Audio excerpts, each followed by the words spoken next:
welcome to part 14 of my Tevo Black Widow mods videos. As you can see, I've printed two more parts, the back panel that I was initially planning on printing out of carbon fiber, which I failed if you remember from the last video, so now I printed that in PLA, and I also printed the bottom layer as well, which actually took several days of printing, even though it's only 0.4mm layer height. It's just a very large part. So yeah, keep that in mind as well if you decided to build this control box as well, since I already shared this thing on Thingiverse. But unfortunately, even though I was planning on working on this control box more, I didn't receive the connectors yet. I'm still waiting for those to be delivered. It's with Malaysia Post, unfortunately, which I don't know why, but they really take forever to deliver, to triple the time of China Post or Singapore Post or anything like that. I don't know why. So yeah, unfortunately I'm not going to be able to work on that.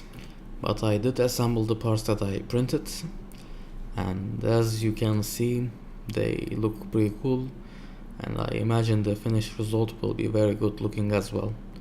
So the only part that I need to print before I start moving into this control box is the top layer. I'm not going to print the door yet, since it's not absolutely necessary to the construction of the control box.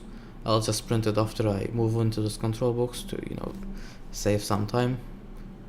Well, it depends. If I still don't receive the connectors by the next video, then I might do it. But for this video, for the rest of this video, I have a different plan, and yeah, let's take a look at it. For a very long time I wanted to relocate the Z-belt because, well, I find the location a bit dangerous, and by that I mean, the X carriage moves upwards obviously, and it might touch it, and also I accidentally touch it as well. Plus it's also limiting my Z height, so for a while I wanted to relocate the Z-belt to the top of the printer. And to do that, there is this awesome design on Thingiverse that we can use.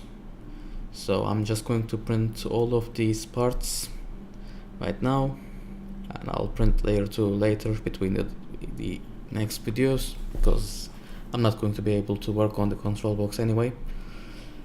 So yeah, I'll just print it, and in case you're wondering why I'm doing it right now instead of after I'm done with the control box, well, I'm going to have to disassemble the 3D printer anyway, well, because I'm going to have to solder connectors onto each wire, and to do that I have to disassemble a lot of things, so it just makes sense to do it at the same time.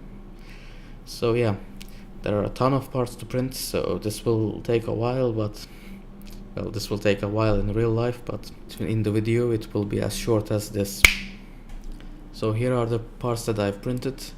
I've printed every single part listed on the Thingiverse page, except the spool holders, since I already have a better spool holder design. This took even longer than I expected, to be honest. It took me about 8 days, and 8 days I could have done a lot more, but yeah, this is what I committed to on doing, so here it is.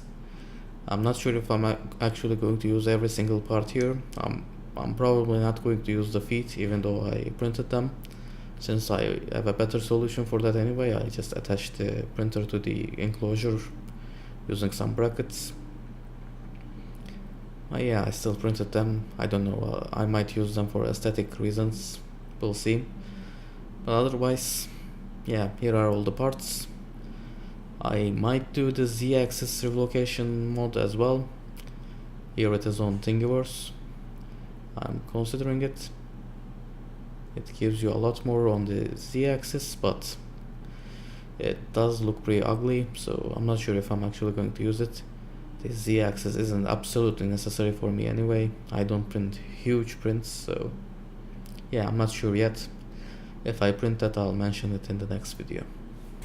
Another thing that I did is I tried swapping the extruder motor to a smaller, what type of motor you call pancake motor.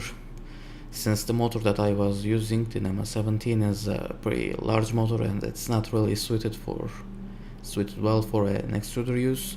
It has high weight, which means it has high inertia, and it just reduces the print quality. So I tried swapping to this smaller motor. As you can see, it does look better here, but unfortunately I had a problem with it. And as you can see, it sometimes turns, it sometimes doesn't turn, and yeah, it's just ended up being a mess. And if I turned the amperage any higher, and I did, the motor heated up to 150-ish degrees Celsius, so it was really burning, and I'm lucky that I actually caught it before that some serious damage to something. It did melt the mount for the motor a bit, but it's just warped. It's not completely damaged, so it's still usable. So yeah, I'm going to order a different motor as well, just try it. I need to figure out a better thing than the one that I'm using currently, but yeah, it looks like it will take some time and trial and error. So that's it for the video. Sorry that it was a bit uneventful. I'm just feeling a bit sick right now. That's why I didn't have much energy to speak, and I also obviously didn't have the connectors to work on, so I just did some printing, and it actually took a lot of effort and a lot of time, but you know, as I mentioned, it just happens like this in the video. So yeah, that's why it was a bit uneventful, but I still hope you enjoyed it, and if you did, please leave me a like below, and thanks for watching.